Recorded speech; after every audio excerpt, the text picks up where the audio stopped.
ఈరోజు దేవుని వాక్యము ఏప్రిల్ నెల 12వ తారీఖు. మొదటి సమూయేలు 12వ అధ్యాయము 23వ వచనము. శ్రేష్టమైన చక్కని మార్గమును మీకు బోధింతును. మరి శ్రేష్టమైన చక్కని మార్గమును మీకు బోధిస్తానని 1వ సమూయేలు 12వ అధ్యాయము 23వ వచనములో ప్రభు చెప్పుచున్నారు. నిజంగా ఆయన మార్గం ఎంతో శ్రేష్టమైనది. ఆయన బోధిస్తారు మనకు. ఆయన బోధించినప్పుడు మనమందరము కూడా ఆ బోధనలో విని ఆలకించినప్పుడు మనకు ఎంతగానో మనసుకు ప్రశాంతత ఉంటుంది. మన సమస్యలు తీరతాయి.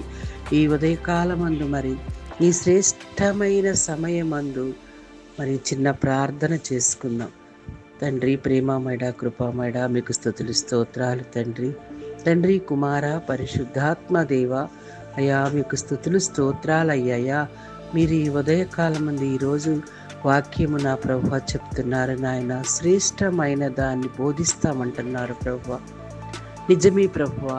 అయ్యా, శ్రేష్టమైన దాన్ని మాకు బోధించినప్పుడు అయ్యా మేము కూడా ప్రభువా ఆలకించాలి తండ్రి. ఆలకించి నాయన అనుసరించాలి ప్రభువా తండ్రి.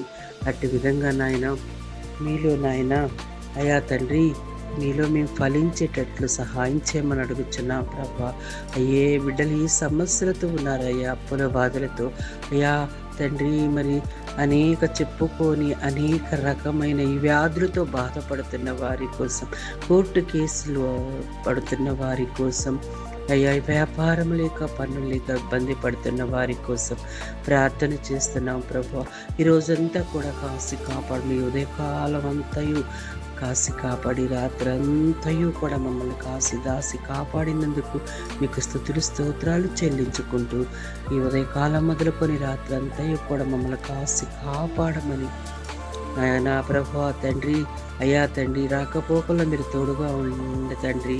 ఎటువంటి దుష్టుడికి చోటు లేకుండా ప్రభువా, ఎటువంటి నాయన అయ్యా తండ్రి యాక్సిడెంట్లు కాకుండా ఏ ప్రయాణములో చేసినా కూడా నాయన ఏ ప్రమాదము రాకుండా చేయమని, అందరినీ కూడా కాసి కాపాడమని, చిన్న ప్రార్థన ఆలకించమని ప్రేమగల యేసుక్రీస్తు పరిశుద్ధ నామములు అడిగి వేడుకొనుచున్నాము తండ్రి.